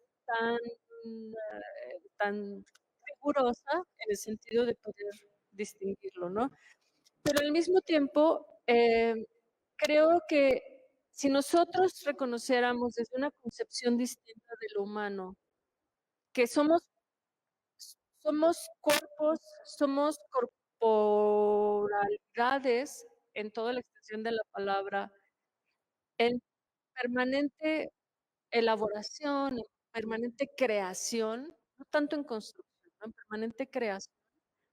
A lo mejor podríamos romper con esta idea de que a la gente hay que rehabilitarla, que a la gente a los adolescentes o a los jóvenes hay que transformarlos, ¿no?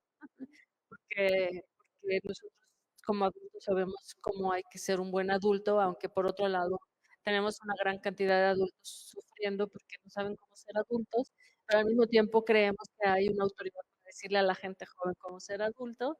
Entonces, ¿cómo conceptualizamos la vida de otra forma? De manera que aprendamos a convivir con la contingencia, con las fallas, con los malentendidos, con los errores. Muchas veces la gente acaba en el sistema penitenciario por un error, ¿no? Siempre me gusta esta distinción en los conceptos en inglés, ¿no? El error y mistake, ¿no? O sea, los errores como la idea de algo que no sabías que estabas haciendo mal, ¿no? No es una equivocación consciente de que me estoy equivocando. ¿Por qué no nos permitimos equivocarnos también? ¿Por qué no nos permitimos tener errores concretos, no? Porque esta exigencia moral de que siempre tenemos que ser grandes personas, buenas personas, personas coherentes, que saben tomar decisiones, que sabemos lo que hacemos. El mundo no es eso para nadie. Entonces, ¿cómo reconceptualizamos nuestra relación con el mundo? Y creo que en esa medida podemos empezar a pensar en formas de reducir el daño. A mí me gusta esta idea justamente de, no vamos a, la gente nunca va a dejar de consumir drogas, ¿no? Nunca va a dejar de tener adicciones. ¿Cómo se reduce el daño? Creo que eso es un punto que a lo mejor tendríamos que tomarlo más en cuenta en las formas en las que tomamos decisiones, en lugar de ser tan radicales, ¿no? Bueno, a mí me parece problemático como querer hacer mediciones y clasificaciones. eh, o sea, aparte esta pregunta de ¿qué aporta la transdisciplina? Pues quién sabe, porque ¿qué es la transdisciplina? ¿No? Depende de quiénes están trabajando junto y en qué problema en específico, porque iniciamos esta conversación diciendo la imposibilidad de generar un concepto que abarque todas las experiencias disciplinarias y todas las experiencias del mundo y todas las situaciones que han ocurrido, las que están ocurriendo y las que están por ocurrir, ¿no? Es decir, no hay una posibilidad de abarcarlas. Y hace unos días estaba en un seminario donde un chico preguntaba, bueno, primero expresaba que le parecía asombroso que a pesar de todos los bombardeos en Palestina la vida continuara, ¿no? Y entonces yo lo que pensaba es cómo también disciplinarmente, o sea, es decir, dentro de los propios espacios académicos, cómo se acota el mundo. O sea, es decir, qué es lo que yo estoy entendiendo por vida y entonces puedo expresar que la vida continúa, ¿no? O sea, es decir, hay que tener muchísimo cuidado porque en el trabajo que Agus y yo hemos estado haciendo con Claudia, una de las cosas que nos quedaba claro es que el principal problema es que los propios chicos, ellos, como mucha gente en la calle, quizá como muchos de nosotros, no dimensionamos el valor de estar vivos, ¿no? Es decir, porque estamos midiendo la vida o el valor, el gozo, la satisfacción de la vida en relación con cuánto ganamos, dónde vivimos, en qué lo gastamos, eh, qué cosas compartimos en las conversaciones o en las plataformas. Y entonces eso se vuelve muy complicado, porque entonces estoy generando un estándar de una vida que es deseable vivir, y si mi vida no está en ese vividómetro, entonces pues ya mejor me avento al punto. Eh, y a mí me parecía muy terrible que, no, y no solamente pasa ahí, sino que a lo mejor ahí nos hicimos conscientes. ¿Quién llega a experimentar el gozo por estar con vida?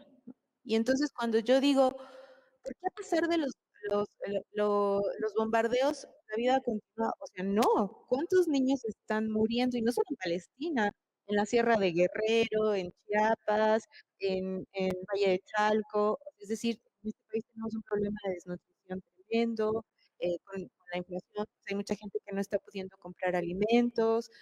O sea, es decir, ¿a qué vidas nos referimos cuando decimos que la vida continúa? Porque no continúa para muchos, hay muchas especies extintas.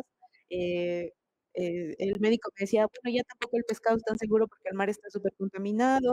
Entonces, me parece que es complicado que queramos categorizar y medir. Yo creo que tenemos que ser un poco más responsables de explorar el mundo con nuestros propios aparatos críticos. O sea, es decir, estar, como esto que decía, se está nivelando todo el tiempo, ¿no? Cuando decía Agustín, ¿y cuál va a ser la nivelación de tu balanza? Pues es una experiencia singular y que además tiene que seguir en construcción constante. O sea, no le podemos ceder todo el poder de nuestra experiencia del mundo a una disciplina o a otra, ¿no?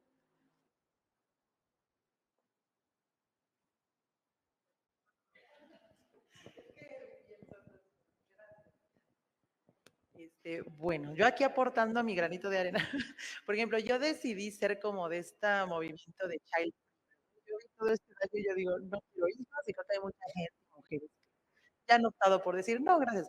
Pero igual, pues tengo sobrinos, ¿no? No es como que ya no tengo hijos y no pasa. siento que les quiero dejar mi espacio y darles una educación, ¿no?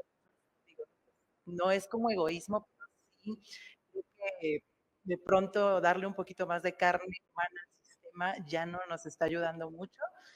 Y otra cosa es, bueno, todo esto de los plásticos, ¿no? Está ahí, estas fundaciones, ¿cómo se llaman? Greenpeace y todo esto, pero a la par vemos la contradicción de que están creando más celulares y que van a explotar las minas y al mar para crear la tierra. Entonces es una contradicción en todo, ¿no? En la comida, en los plásticos, porque por un lado te dicen, ¿quieres donar para esto? Pero por otro te venden el juguete de plástico o el celular. Y bueno, es por eso yo digo, bueno, no va a acabar esta cadena de horrores. Esa es mi opinión. Voy leyendo una pregunta. Rodrigo Hernández, hablar de daño de cierta manera es fácil pensarlo desde lo físico, lo médico. Muchas veces el poder, pensando en autoridad, gobierno, ejército, coopta este discurso para mantener cierto statu quo y finalizado se homologa con lo enfermo o con lo que causa el daño. El crimen organizado es un cáncer, esto entre comillas, se llevó a cabo una operación militar de precisión quirúrgica. Y pregunta, ¿qué podríamos hacer para reflexionar sobre estas nociones y rescatarlas del discurso punitivista? Creo sobre ese ejemplo, y bueno, sobre esa pregunta hay un gran ejemplo y un poco de lo que comentabas también, que era ver este, conforme fue avanzando la pandemia por COVID-19, cómo distintos gobiernos justamente hablaban de la pandemia. Y, o sea, Francia literalmente le declaró la guerra al COVID-19, ¿no? Y entonces, justamente ya se entraba pues casi en un estado de excepción donde, pues, eso sí, si te caíste enfermo, pues ya, ¿no? O sea, lo hiciste mal porque aquí estamos puros soldados que vamos a poner el cuerpo para mantener a la nación corriendo y en paz, ¿no? Y, y si estás en una guerra, pues bueno, inmediatamente admites que va a haber gente que se va a morir, ¿no? Porque pues, eso pasa en las guerras. O sea, no hay ningún planteamiento de, bueno, vamos a hacer lo más posible porque nadie se nos muere en la pandemia, ¿no? Esto ya es una guerra, la gente se va a morir. Y, o sea, que son cosas que justamente, pues, dices, ay, bueno, es una narrativa, es una metáfora, pero ya hay un montón de cosas detrás, ¿no? Y países que dijeron, bueno, sí estamos ante una emergencia, pero este es un problema de la comunidad. Que además, pues bueno, también en una guerra es como, ah, no, pues hay una jerarquía y todo el mundo se aplica a lo que sigue y el gobierno toma todas las decisiones y vamos, y todo va cayendo en cascada, ¿no? Gobiernos que se dedicaron, o sea, ahorita no me acuerdo exactamente cuál país era en Asia, pero lanzaron una campaña que era nuestra causa, ¿no? O sea, que es de toda la sociedad. Y entonces, ahí sí justamente decían, ah, no, bueno, pues que las personas mayores y los niños son los más vulnerables, bueno, vamos a cuidarlos de esta manera. Las personas que sí pueden trabajar van a hacerlo de esta manera en estos horarios. Tenemos tantas vacunas, bueno, las vamos a administrar según las prioridades de lo que nos va diciendo cada colonia, cada población, cada comunidad, ¿no? Entonces, países que adoptaron estas otras narrativas, de decir, pues vamos a sobrevivir entre todos y hacer lo mejor que podamos, en general les fue mucho mejor en la pandemia que quienes declararon la guerra. Entonces, creo que sí son discusiones que se tienen que tomar en cuenta. Eh, yo, respecto a esta última pregunta y esto que apunta Agus respecto a cosas que parecieran que ya son casi naturales, ¿no? Que no podríamos pensarlas de otra forma. Y recurriría al criterio, al aspecto de la imaginación. Em, una de las,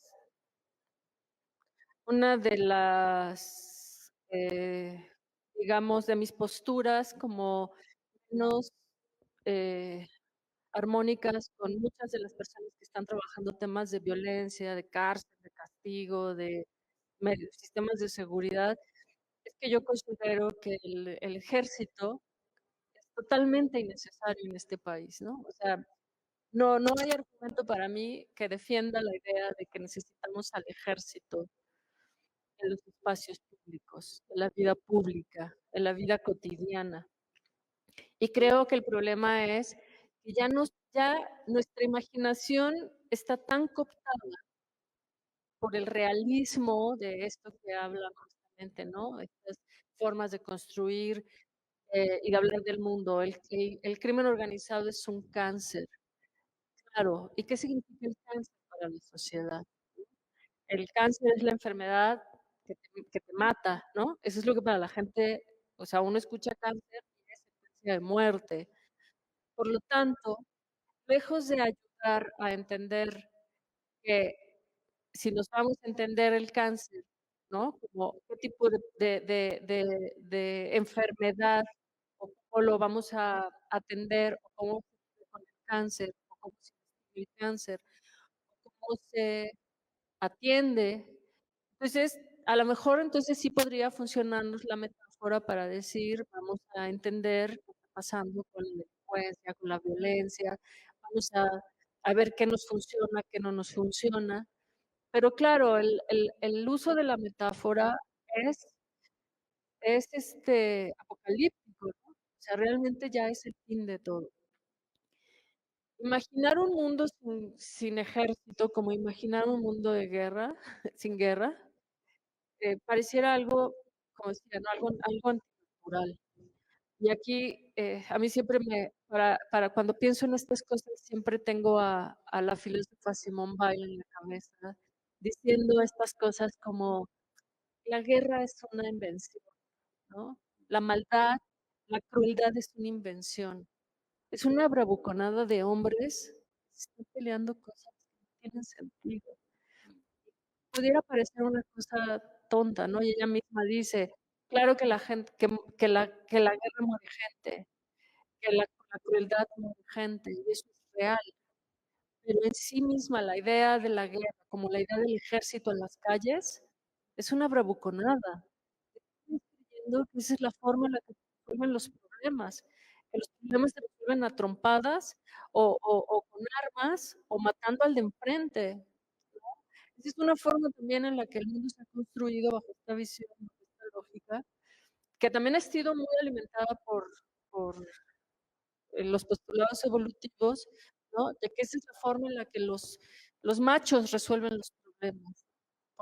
Pero se nos olvida que tenemos capacidad analítica, que somos personas sensibles, ¿no? Que somos especies sensibles, que hay libre albedrío, que podemos comunicarnos hasta cierto punto y que tenemos otras cualidades que, como bien dirían algunos poetas, son propias del humano, como esta sensibilidad poética sobre el mundo. Y ahí es donde entra la imaginación. ¿Cómo pensar que podemos ser un país sin ejército? Ese es el gran reto. Y a mí me parece que lo podemos lograr, pero no se generaría tanto recurso, tanto dinero como genera la industria de las Fuerzas Armadas en el mundo. Qué importantes son las metáforas que utilizamos y cómo definen nuestras acciones. Cáncer, flagelo, virus, amenaza, todos se han utilizado.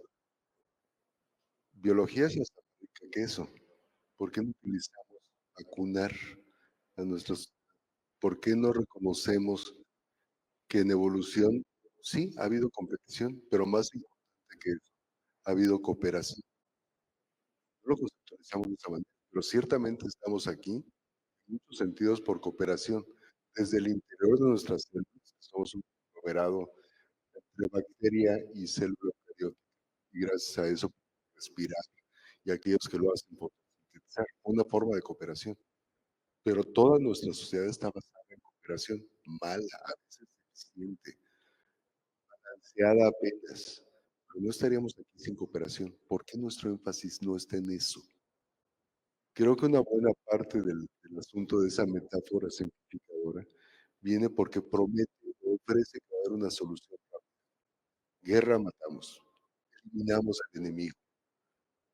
La experiencia de guerras es bien pueden durar años y no necesariamente llevan las cosas a algo mejor.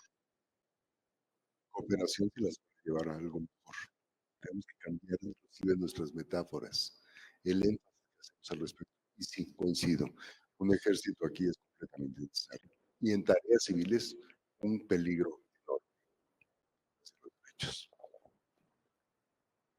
Un comentario, Aleph Diana. Entiendo sobre la complejidad de establecer un concepto que pueda atravesar diferentes miradas disciplinarias y dar cuenta de un fenómeno global, pero me parece que la reflexión parte desde una mirada catastrófica propio de una tradición occidental del pensamiento. Entre los comentarios se dijo que cuando no se puede reparar el daño, solo queda la muerte.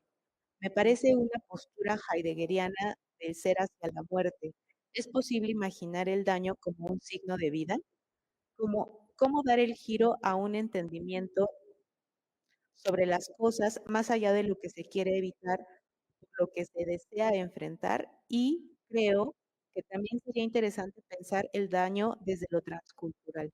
Bueno, también hay que leer con cuidado porque lo que dijiste fue que en el cuerpo lo que se está intentando evitar es la muerte, pero no se hizo o sea, no fue una declaración hacia todo lo que ocurre en el mundo, sino fue en el caso particular de que el cuerpo está haciendo una reparación para evitar la muerte. Sí, gracias por aclararlo. Iba en ese sentido en particular. Desde luego no es tan fatalista. Bien, nada más rápido, sobre la parte que decía del daño como un paso más. Salió hace un par de meses un artículo que investigaba cómo se formaban las memorias a largo plazo en ratones y descubrieron que cuando se forman o cuando sucede un evento lo suficientemente significativo que inicia una memoria que se convertirá a largo plazo, la sinapsis es tan energética, o sea, la corriente que pasa a través de las células del cerebro es tan fuerte que genera un daño en el ADN. Y ese daño, perdón, desencadena un proceso inflamatorio que es el que acaba este,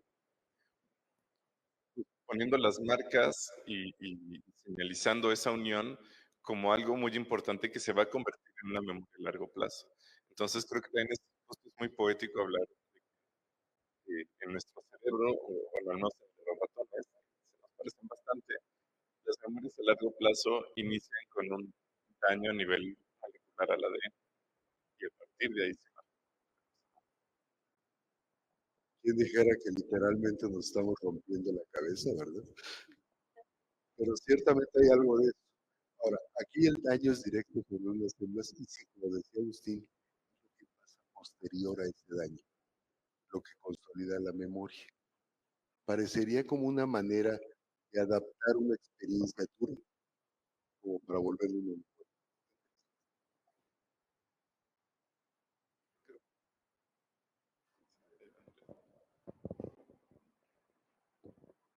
Buenas tardes, muchas gracias por tu nutrida construcción de la imaginación, ¿no? Porque con todo este diálogo a mí me puede precisamente imaginar o tener una mente más ambiciosa de lo que he podido experimentar a través del arte, porque yo amo el arte precisamente por lo que me ha dado desde lo experiencial, desde niño.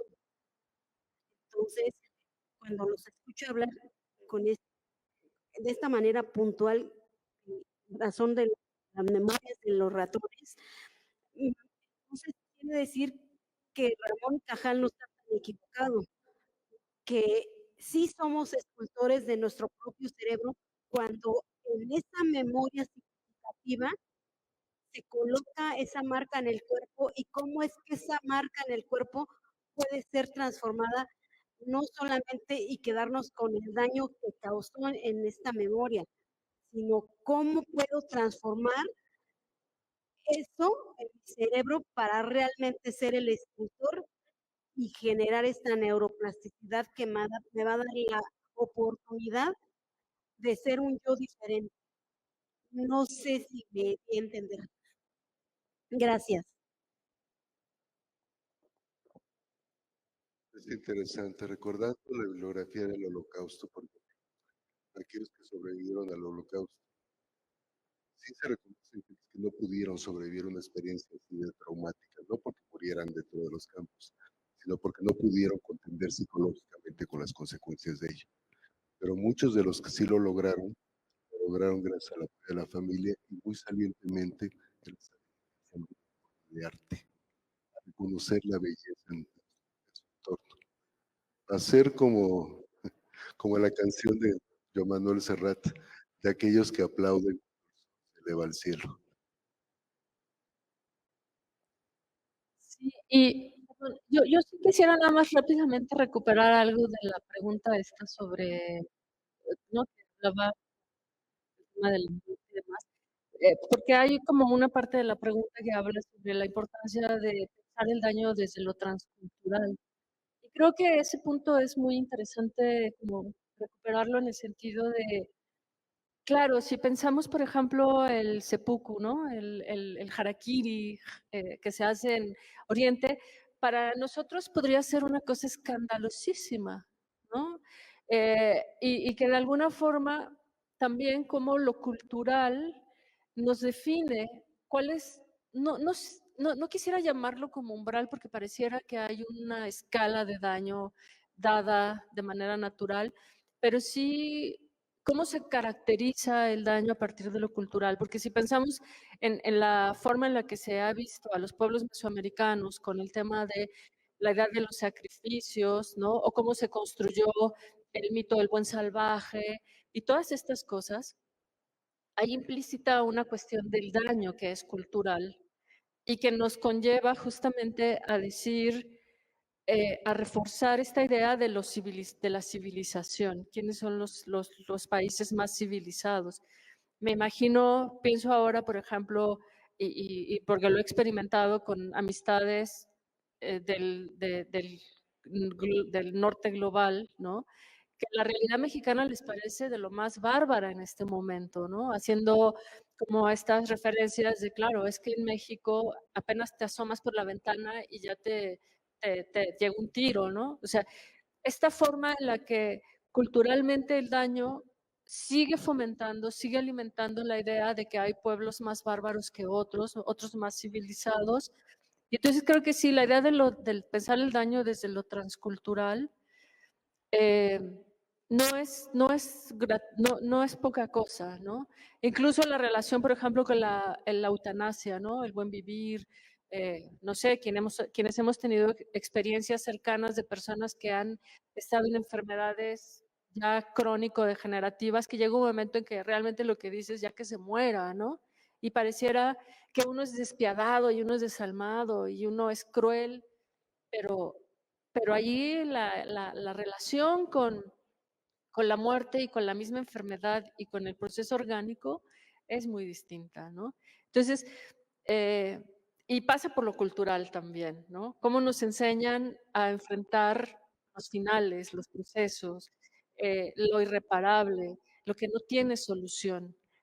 Efectivamente, creo que hay algo catastrófico en ello, pero también responde a una construcción cultural histórica, ¿no? Tampoco podemos culparnos de que vivimos en una construcción cultural histórica y a lo mejor hacer conciencia de ello es el primer paso para cuestionar si queremos seguir viviendo así o no, ¿no? También se vale eso, no negar el pasado per se.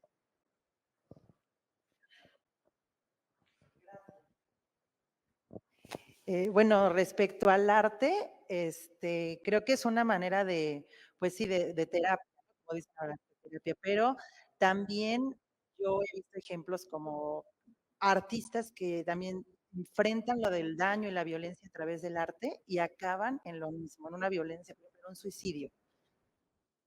Quiero pensar en Robin Williams, ¿no? Que era un gran actor del arte escénica y se acabó suicidando. No sé, pienso en un holandés que se llamaba Herman Brood, también salta de un hotel, pero tenía música, él tenía pintura, pero a veces también trataba mucho esta sociedad como, y él aportaba mucho en base a, o con base a los niños con síndrome de Down, ¿no? Que tenían alguna situación genética y él les aportaba, pero finalmente igual acaba con suicidio. Entonces, hay muchos artistas que se curan de cierta manera a través del arte, pero pasan por este túnel del daño, porque lo tienen que limpiar, y al final acaban lo mismo, ¿no? En una violencia que ejercen hacia ellos mismos.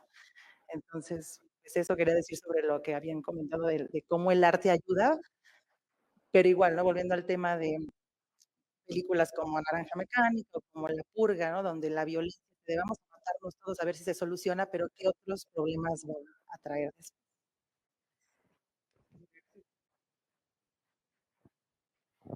La mera noción de sociedades más civilizadas es una noción bastante peculiar. Es una noción bastante peculiar la de sociedades más civilizadas que otras. Históricamente más bien sirvió para justificar coloniaje, vasallaje y levanta su fea cabeza a cada paso. Pero está con nosotros todo el tiempo. Creo que más que sociedades más o menos civilizadas, sí creo que pueden haber sociedades que casi como los lemmings van hacia el barranco, o que por lo menos momentáneamente lo hacen, ¿no? Por ejemplo, experiencias como las que ocurrieron en Filipinas con Duterte y el asesinato casi, no casi, asesinato literal, que estaba ocurriendo con adictos y traficantes de drogas, son un buen ejemplo de descenso hacia barbarie. Cosas que socavan la propia solidez de la propia sociedad. Creo que es algo que tenemos que estar alertas, inclusive en nuestro, el querer una solución rápida a un problema nos puede llevar a ese tipo de cosas, que eso sí puede ser suicidio con respecto a nuestra sociedad. Y pues bueno, esto que está diciendo Diana sobre la cuestión transcultural, yo creo que más allá de pensarlo con el concepto de la transculturalidad, también podríamos como expandirlo un poco a el uso mismo del lenguaje, ¿no? Es decir, ¿qué implica que en este país tenemos comunidades hablando de mundos completamente diferentes a partir del propio uso del lenguaje y lo que implica que haya una tabula rasa jurídica que bajo un solo idioma, que es el español, implique una experiencia del mundo y de cómo conducirse en el mundo y cómo abordar ciertos problemas, eh, se puede volver muy complicado, ¿no? Es decir, como se nos olvida que estamos en un país donde hay muchas disecciones del mundo en el sentido de cómo le estamos dando sentido a la existencia y a las relaciones que tenemos con los otros. Eh, yo sí creo que en, en- en México tenemos un espacio, o sea, si bien estamos atravesados por un montón de violencias y problemas, también es un espacio de complejidad, o sea, para pensar en la complejidad, no plantearnos escenarios posibles, o sea, tenemos escenarios muy en muchos sentidos. El- Esta cuestión con el lenguaje es muy interesante porque, por ejemplo, hay poblaciones maoríes en Nueva Zelanda que están muy preocupados justo por el daño ambiental que está sucediendo en sus ecosistemas. Y entonces, a lo que han llegado, digamos, con el gobierno es, pues ya hace algunos años a uno de sus ríos darle el estatus legal de persona. Entonces, quiere derechos y pues obviamente protección por parte del Estado. Ya no lo puedes dañar porque entonces hay consecuencias legales como si dañaras a una persona. Tiene obligaciones, obviamente, también el río. Y este año también a una población de ballenas que está ahí en Nueva Zelanda también les dieron este estatus de personas. Y cuando hablaban con las personas, con los maoríes que estuvieron al tanto de esta promulgación de derecho, pues sí decían, bueno, no sabemos si, o no pensamos que la solución es como verlos como persona, o sea, el chiste es verlos como seres vivos que son parte de nuestro mundo, de nuestra realidad. Pero pues es a lo que llegamos y si funciona lo tomamos, ¿no? Y qué maravilla. Y dicen que es para darles más visibilidad. Bueno, pues nosotros los vemos casi diario, ¿no? Pero pues bueno, si les da más visibilidad que funcione. Y una activista colombiana ambientalista que ahora quedó a cargo de medio ambiente en el gobierno de Petro, también intentaba hacer lo mismo con uno de los ríos en Valle de Cauca y decía que justamente el lenguaje era la cuestión a resolver, dice, porque hablamos con las comunidades de la localidad y pues nos dicen que que el río les habla, que el río les da cosas, que ellos le entregan cosas al río. Y hablamos con los científicos, dicen, ah, no, bueno, sí, claro, es que los servicios ecosistémicos del río consisten en tal y tal y tal y tal. Y luego vamos a hablar con los abogados y nos dicen, ah, no, bueno, es que el río como sujeto de derecho significa que no sé qué. Y luego se van al Congreso y a hacer las leyes y dicen, bueno, y, o sea, ¿cómo traduzco que, lo que está pasando en la comunidad es que el río ya no les habla a la cuestión biológica, a la cuestión legal, a que quede en una ley y que, bueno, tal vez el río llegue a ser persona, ¿no? Bueno, una persona sí puede hablar, entonces se hace siempre el ciclo. Pero, pues es eso, o sea, al final todos están hablando de la misma cosa, pero todos tienen justo estos conceptos que, pues, no embonan.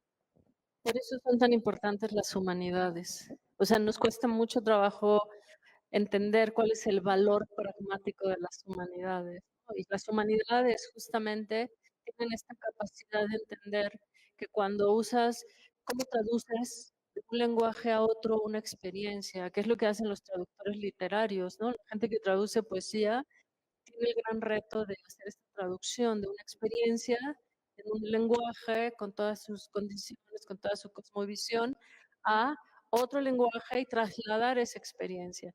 Pero lamentablemente las humanidades se han reducido como a una cosa de ocio, como de gente que no tiene nada mejor que hacer, o que no puede hacer cosas más complejas. Pero en realidad, para mí siempre ha sido ese el valor crucial de las humanidades, que nos pueden explicar cómo funciona esto y enseñarnos a dialogar transdisciplinariamente desde algo tan abstracto como es la experiencia, ¿no? ¿Cómo traducimos la experiencia? Retomando lo que decíamos al principio, ¿no? Si todos tenemos experiencias distintas aquí, ¿cómo traducimos una experiencia para salvar de manera cooperativa si estamos hablando de muchas experiencias? Pues eso lo hacen las humanidades, ¿no? Aprender a tener un lenguaje que nos permita a todos entendernos. Entonces, volvemos a lo mismo, ¿no? No solo es la ciencia, no solo es el arte, bueno, el arte como parte de las humanidades, pero también está la filosofía, eh, el análisis, digamos, el entendimiento de que hay algo que sentimos que no es de propio de la psicología tampoco, sino que es propio de tener conciencia de estar vivos, ¿no? De la existencia en sí. Entonces, creo que también eso recuperaría la importancia de algo tan apaleado como son las humanidades, en la importancia de traducir y de explicar el daño, ¿no? Bueno, se nos ha agotado el tiempo. Queda en los comentarios una pregunta de Rafael Casas, una más de Frida Lin y otra de Gloria Ochoa. También piensen que el espacio de los comentarios es un espacio de conversación que puede continuar aunque esta charla termine el día de hoy. Bueno, esta charla en particular. Sí, y que justamente creo que, por lo menos creo que si algo quedó claro es que tener un concepto de daño es complicado, no sería deseable para las siguientes conversaciones que van a estar los siguientes viernes. Y pues bueno, no sé si quieran hacer algún comentario para despedirnos. Que ciertamente es un concepto multidimensional, que no es condena. Necesitamos buscar diferentes maneras de conceptualizarlo y que sí necesitamos platicar entre todos nosotros. Me gustó mucho el comentario de Claudia al respecto de la importancia de las humanidades. Por lo menos yo soy un científico que reconoce la importancia de las humanidades y disfruta las humanidades. Creo que todos intrínsecamente lo hacemos desde el momento en que nuestras vidas transcurren con todo ello. Pensemos cualquiera de nosotros, requerimos de humanidades, música, artes, literatura, ciencia, como usuarios, como para comprender. ¿En qué momento dejamos de ser estudiantes de secundaria? Creo que recuperemos eso, sería lo mejor para todos. Pues yo agradecer nuevamente esta oportunidad de dialogar siendo una fanática de la conversación. A veces hasta se me olvida que nos están escuchando y yo estoy aquí como en la sala de mi casa aprovechando, ¿no? La oportunidad de tener un espacio para el diálogo y invitarles a los próximos viernes. Va a seguir igual de poderosa y de potente la reflexión. Los otros viernes, no se lo pierdan, de verdad. Tenemos un cartel exquisito, también las próximas sesiones. Y pues eso, ¿no? Que invitarles a que sigamos pensando sobre el daño desde la experiencia personal, desde la observación de la vida cotidiana. Siempre pasa esta cosa, ¿no? Que seguro les pasa a ustedes también. Cuando estás trabajando un tema como parte de tu investigación formal, empiezas a interpretar el mundo entero a partir de ello, ¿no? Y el mundo se te va revelando a partir de de estos nuevos lenguajes, de estos nuevos conocimientos.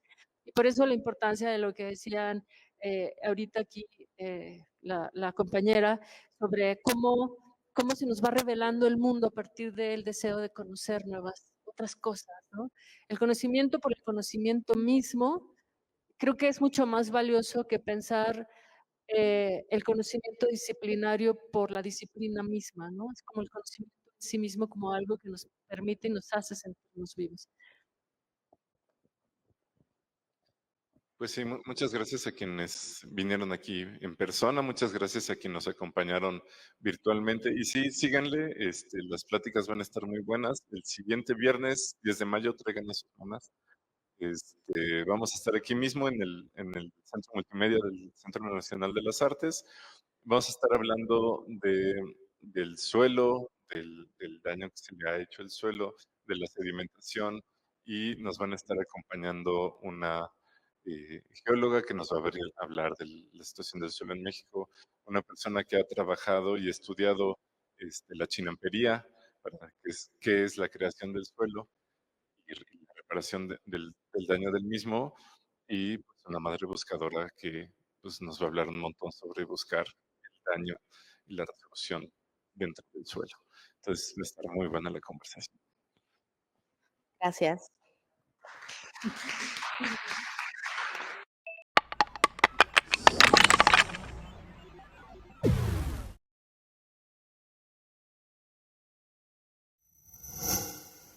Gobierno de México.